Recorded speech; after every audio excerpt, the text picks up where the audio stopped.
Audio Jungle. Audio Jungle.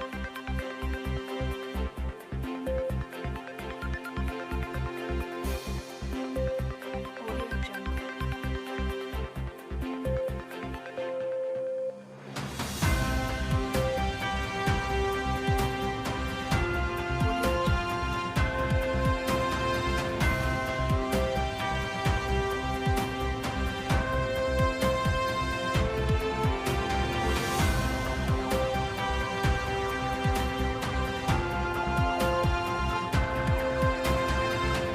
किस तरह से आगे बढ़ेंगे पंचायत चुनाव को लेकर संतुलित? जैसा कि ये जो हमारी पंचायत चुनाव की प्रबंधन की बैठक है, इसमें आज मुख्यमंत्री जी स्वयं शामिल हुए। इसके मुखिया हमारे शिक्षा मंत्री कंवरपाल जी हैं और उसमें पार्टी के सभी महत्वपूर्ण पदाधिकारी, उपाध्यक्ष हैं, जनरल सेक्रेटरी हैं, पार्टी के अन्य वरिष्ठ सब नेता हैं। वो सबकी सूची आपके पास है। इसमें कुछ सदस्यों को और जोड़ा गया है। इसमें हमारे उपाध्यक्ष जीगल शर्मा जी हैं, उनको उसमें आज और ऐड किया है। हमारे सचिव हैं मनीष मित्तल जी, उनको इसमें जोड़ा है। और महिला मोर्चा की जो प्रदेश अध्यक्ष हैं सुमित्रा चौहान, उनको भी इसमें जोड़ा है। और ये जोड़ने के बाद आप सब लोगों को कोऑर्डिनेशन दिया गया है जिलों का। कुछ साथियों के जिम्मे 2-2 जिले लगाए गए हैं। कुछ साथियों के जिम्मे, जिनके जिम्मे काम ज़्यादा है, उनको एक ज़िला दिया है कि उनको अतिरिक्त काम भी करने पड़ते हैं। उसका एक नोट आपको जारी कर देंगे किस किस को दिया है। इस समिति का काम नीचे तक का कोऑर्डिनेशन देखना है और स्टेट लेवल पर जो कुछ प्रबंधन है वो देखना है। सर, सीएम साहब भी आज बैठक में आए थे। सीएम साहब जब यहाँ से निकले तो हमने उनसे बात करने की कोशिश की तो मुख्यमंत्री जी का कहना था कि पंजाब हरियाणा हाईकोर्ट में इस मामले में सुनवाई है 22 अगस्त को, उसके बाद हम चुनाव आयोग को चिट्ठी लिखेंगे चुनाव की प्रक्रिया को लेकर। तो सर, आपसे भी चर्चा हुई कि सरकार कब तक इस चुनाव करवाने को लेकर तैयारी कर रही है? नहीं, सरकार की अपनी तैयारी है। जो मामला कोर्ट में है वो कोर्ट से मामला निपटते ही सरकार उस रास्ते पर आगे बढ़ जाएगी। यही मुख्यमंत्री जी ने हमारी बैठक में भी कहा।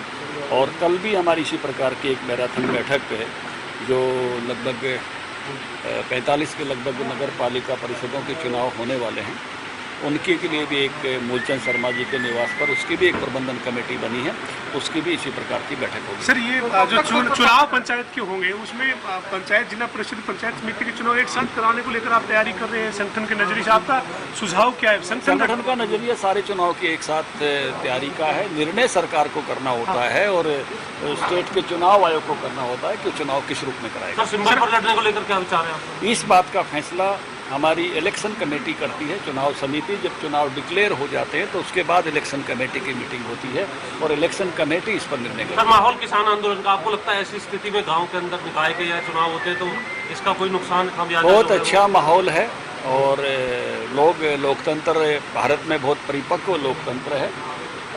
भारत की आज़ादी के 75वां साल इससे शुरू हो रहा है 15 अगस्त से।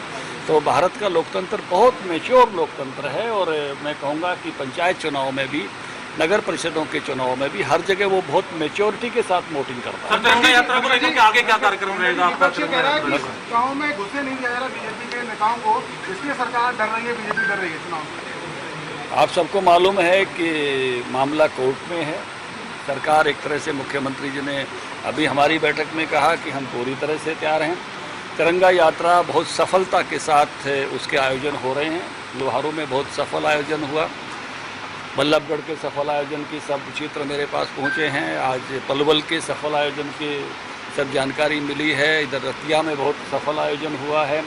तो सभी विधानसभाओं में एक से बढ़कर एक तिरंगा यात्रा, मैं कहूँगा कि देशभक्ति का एक जो चाहिए इस आज़ादी के 75 साल में, वैसा एक जवार देशभक्ति का युवाओं में, किसानों में, सभी लोगों में उस प्रकार का उठ रहा है।